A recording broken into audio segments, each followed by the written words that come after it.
Let's make calcium spray from eggshells. Toast eggshells till brown.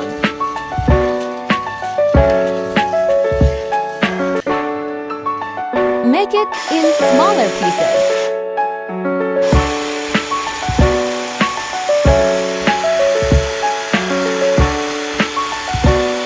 Ground eggshells.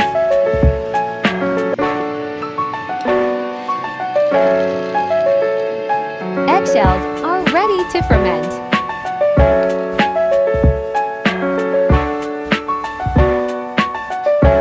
Soak it to vinegar.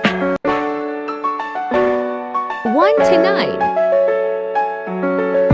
Ferment this for 30 days.